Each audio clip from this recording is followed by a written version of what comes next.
But now let's make these notes now on setting goals. The promise of the future is an awesome force. We look back for experience, but we have to look forward now for inspiration. And what gives us inspiration to get up in the morning and do our job, learn skills, develop all that we can possibly be, is the promise of the future. And it can be so powerful that it can overwhelm any adversary you might have, any difficulties you might have. Here's a key phrase: reasons make the difference in how your life works out. Reasons make the difference in your appetite and zest for taking on the challenge, doing the job, becoming successful. Mr. Schoaf said, if you have enough reasons, you can do the most incredible things. You can get through the most difficult day. You can overcome the most unbelievable challenges if you have enough reasons. And so he said to me, if you haven't got a list of your goals, Mr. Rohn, it's probably because you don't have enough reasons. He said, I'm sure since I've met you, you have enough intelligence. And he said, you have enough good health. And he said, you have, all of those things working for you. But here's what you must work on now is to have enough reasons. Looking into the future, developing reasons. Okay. Now here's a note to make. It's important to make sure that the greatest pull on your life is the pull of the future. Some people let the past pull them back.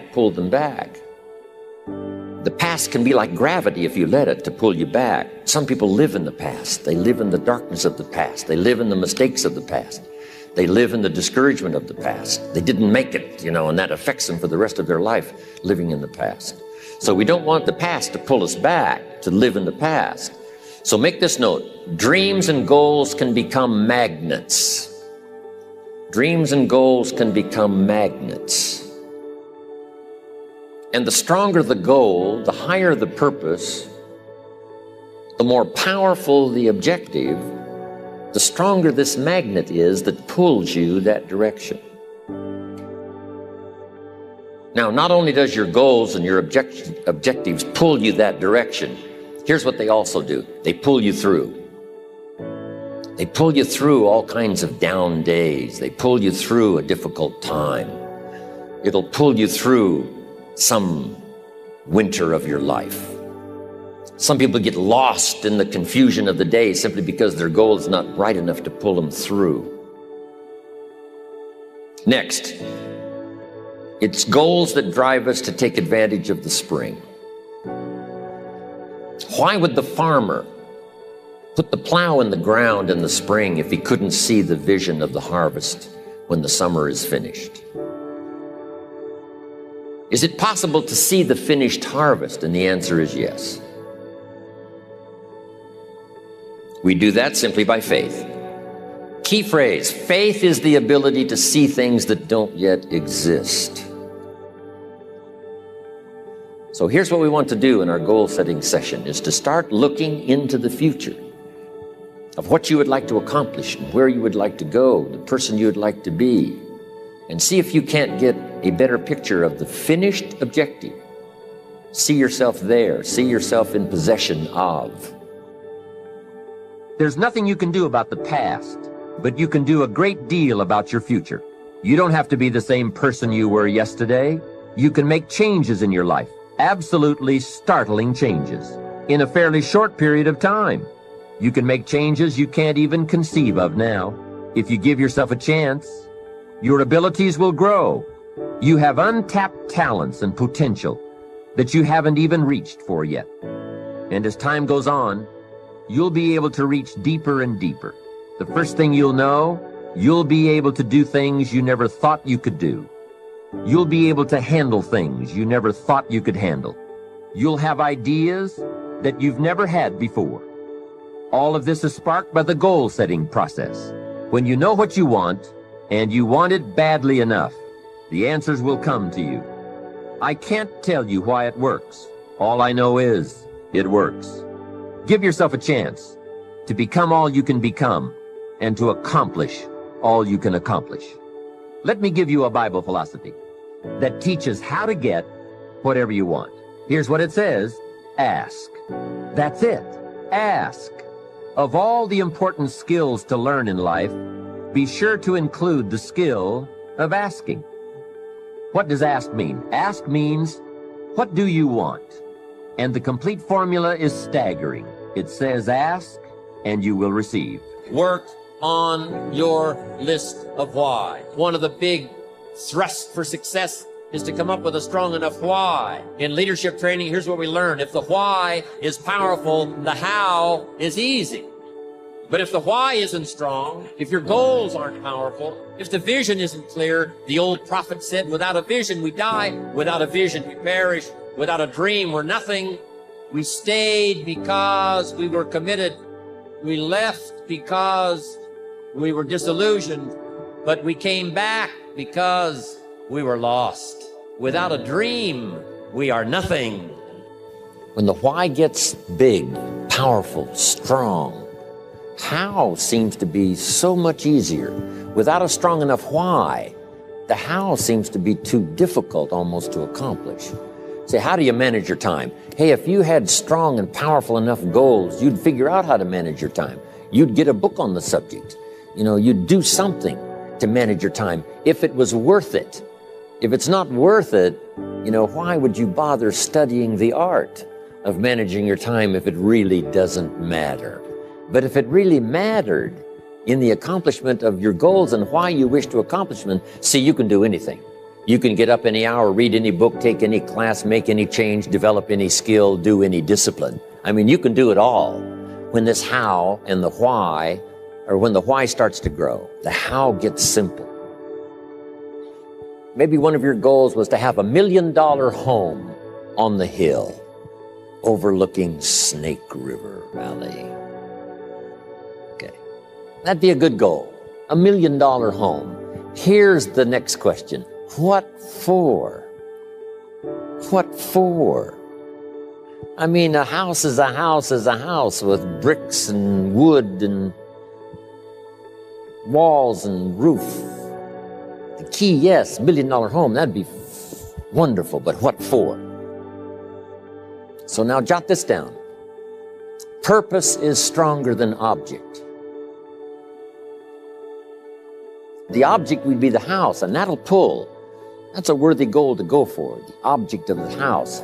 But here's a stronger goal, the purpose for the $1 million home. So if you got that line, it's one of my best for the whole day. Purpose is stronger than object. It's okay to have plenty of objects to go for on your goal list. But always keep asking yourself the question, and sometimes it's good to just write it out. Here's why I want this money. Here's why I want this place. Here's why. And you start developing those reasons. And I'm telling you now, this starts to become incredibly powerful. Okay. Now, here's the next exercise. I want you to look now at the whole list that you've written and the exercises we've done. Now I want you to answer this question. What kind of person must I become to achieve all I want? Now we've got two things working. What you become helps you to achieve, and what you achieve helps you to become. And the more you become, the more you can achieve, and the more you achieve, the more you can become. Who knows which affects the other the most? Your concept of the person you think you must become to achieve what you want. This is time for a little truth here. Maybe you need to become much wiser than you are at the moment. You need to become stronger. You need to have better health. Maybe you need a little coaching to really become the person I want to become. I'm going to have some coaching. Physical coaching, spiritual coaching, developing skills coaching. To be the influence you want to be, you got to build an incredible reputation. What kind of person must I be to attract all that I want in my life and the people that I want and the opportunities that I want? Don't set your goals too low. Don't join an easy crowd. You won't grow. Go where the expectations are high. Go where the demands are high. Go where the pressure's on to perform, to grow, to change, to develop, to read, to study, to develop skills. I belong to a small group. We do business around the world. You cannot believe the expectations at that level. What we expect of each other in terms of excellence, far beyond average, so that we can receive from the group, we can contribute to the group, something unprecedented. It's called living at the summit. Go where the demands are high. Go where the expectations are strong, so that it'll provoke you, push you, urgently insist that you not remain the same for the next couple of years, the next 5 years, that you'll grow and change. So don't set your goals too low. But you've got to do better than work hard and be sincere all of your life. You'll wind up broke and embarrassed.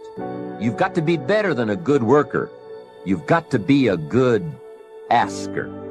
Let me give you some key points on this asking and receiving, setting goals, asking of life. Here's part of the philosophy that helped me to change. First, asking starts the receiving process. Asking is like pushing a button, and all this machinery starts working, mental and emotional machinery. I don't even know how it works, but I do know it works. There are a lot of things you don't need to know how they work. Just work them. Some people are always studying the roots. Others are picking the fruit. It all depends on what end of it you want in on. So asking is the beginning of receiving. Second, receiving is not the problem. You don't have to work on receiving. It's automatic. So if receiving is not the problem, what is the problem? It's failing to ask. The man says, I see it now. I got up every day this year and hit it hard, but nowhere in my house is there a list of what I want from my life. Can you see? Good worker, poor asker. Third, receiving is like the ocean. There's plenty, especially in this country. It's like an ocean here. Here, success is not in short supply. It isn't rationed, so that when you step up to the window, it's all gone. No, no. Well, if that's true, what is the problem? Well, the problem is some people go to the ocean with a teaspoon. Have you got the picture? A teaspoon. What I suggest you do in view of the size of the ocean is trade your teaspoon for at least a bucket. And you will look better at the ocean with a bucket. Kids won't make fun of you. Now, here's something else to remember about asking. There are two ways to ask.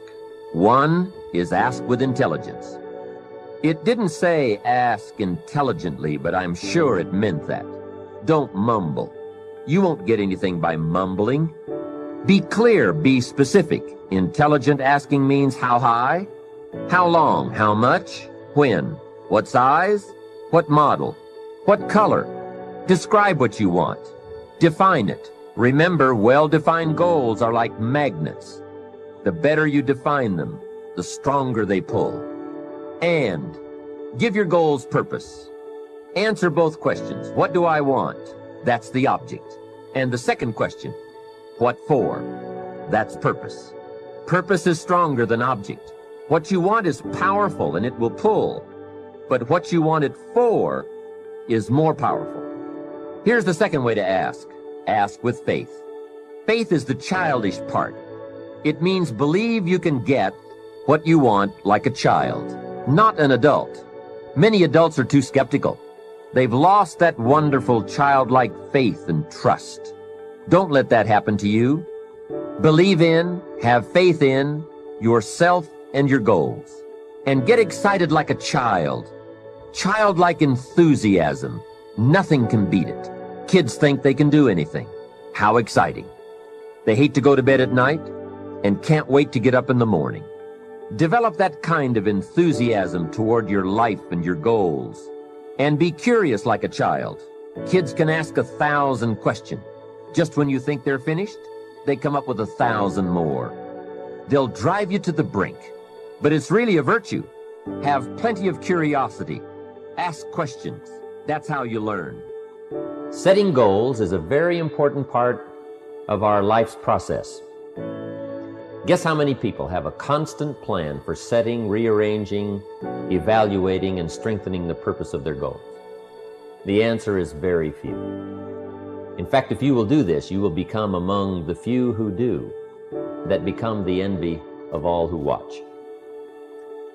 In the leadership seminar, we came up with a whole 10-year plan of goal setting, business goals and personal goals, family goals, economic goals, financial independence. It's a basic fundamental. In fact, if you will work hard on setting goals, put together a plan for setting goals, reevaluate them, rearrange them, constantly talk about them, go over them again and again, I tell you what this process will do in my personal opinion. It'll put you in what's known as the top 5%. And if you want to be successful, if you want your life to really change in major ways, this is one of the fundamentals. A constant plan for setting, rearranging, evaluating, and strengthening the purpose of your goals. We need to take a look into the future. We've got to have the future well designed. The future is called the promise. And here's what we teach in our leadership series. The promise of the future can be an awesome force for your own future. The promise of the future, designing the future. There's two ways to face the future. One is with apprehension, and the other is with anticipation. I promise you, in my travels around the world, most people face the future with apprehension. And here's why. They don't have it well designed. They've sort of left that up to someone else to fix. But here's the best way to face the future, with anticipation. And you can face the future with anticipation if the future is clear, if the future is well designed.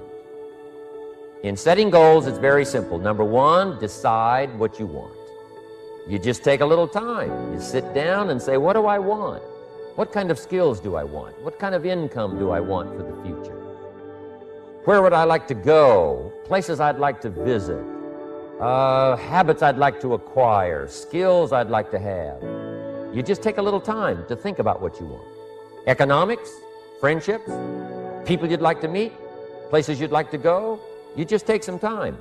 And then I suggest, when you've thought about what you want for the future, make a list. Just jot it all down. It's really a very simple process. Get together with your family, your wife, your husband, your children, your business colleagues, and make it one of the major fundamentals in your life, constantly setting, rearranging, evaluating, and strengthening the purpose of your goals. That's number one, fundamental for success. Here's number two, a clear picture of what you intend to do with your present resources. That's a fundamental. Figuring out a plan of what to do and how to manage your present resources. Most everyone I talk to has already got something. The big question is, what are you doing with it? Most everyone has some time, they have some resources, they have some money, or they have a paycheck, or they have some kind of resources, they have some kind of net worth. The big question is, what are you doing with it? Where are you investing it? Where are you putting it? First of all, you've got to understand about society and about money. You've got to understand how to earn it, where to get it, where it comes from, and the importance of managing it. Kids ought to be taught from the time they're just small what to do with a dollar. If a child has a dollar and goes and spends it, right away they've developed the wrong habits. And sure enough, if they continue those poor management habits over the first dollar, you can imagine they're probably going to do the same poor things with those same dollars when they get older. The plans we learn when we're small, sure enough, are most often the plans we follow the rest of our lives. What to do with your money and where to put it. We teach in the care and feeding of the goose that lays the golden eggs. You've got to be a happy taxpayer. You've got to make sure some of your money goes into financial institutions so that successful people can borrow it and start other businesses that employ more people. You've got to make sure that you give some of your money for charity. So for charity and for taxes and for savings and for the accumulation of capital, it's very important to have a management plan for your present resources so that at age 65, you don't wind up like most people do, broke. You wind up with substance, you wind up with plenty to share, you wind up with plenty to enjoy. A plan for using all of your present resources wisely. What I'm saying is we all need a consistent plan for the gathering of knowledge, a consistent plan for going to the library, a consistent plan for attending the lectures, attending the seminars. Most people get ideas just spasmodically, or when someone happens to come by, or they just happen to hear someone, or they happen to read a book that might have some ideas that could help to benefit their life. When you listen to a sermon, make sure you've got your journal to take notes. Wherever you go, gather knowledge, but gather it on purpose. Do it constantly, do it daily, and do it consistently. We need a consistent plan for reading books. Most people just read books haphazardly, spasmodically, or most people just don't read at all. Or they don't have a good plan for reading the right books. Sure enough, the man reads the comics instead of the classics. And he misses all the things that could really benefit his life because he doesn't have a plan. Here's a good thought to consider. Rarely does a good idea interrupt you. Good ideas must be pursued. You must go where they are. You must seek them out. And there's an important Bible phrase that says, if you seek, if you search, you will find.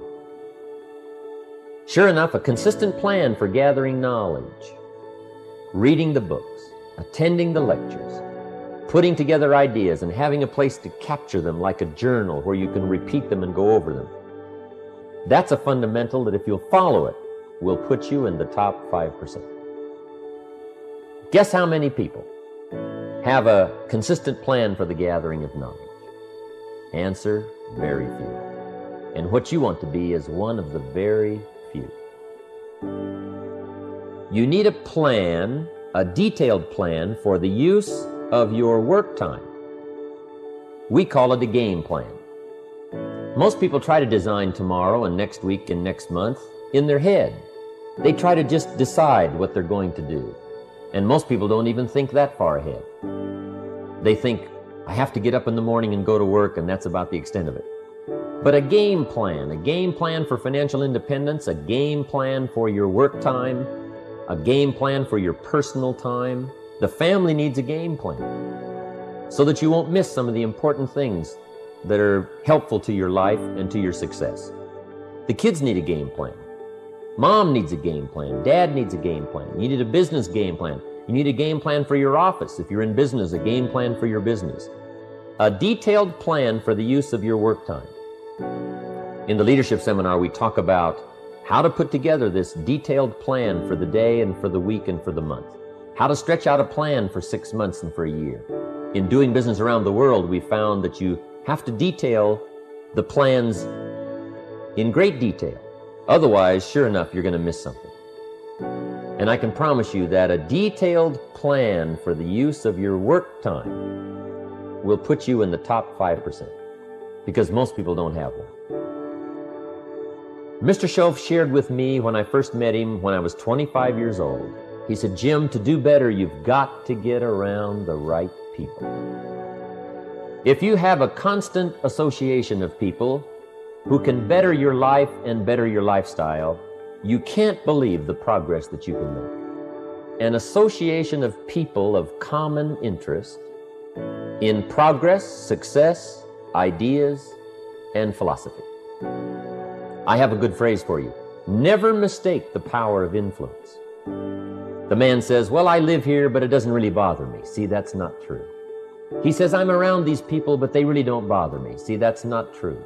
Whoever you're around, whoever you're with, is exerting some kind of influence on your life. And what you must do, and this would be the good year to do it, the first year you've heard about it, is make plans to get around the right people. People who talk positive ideas.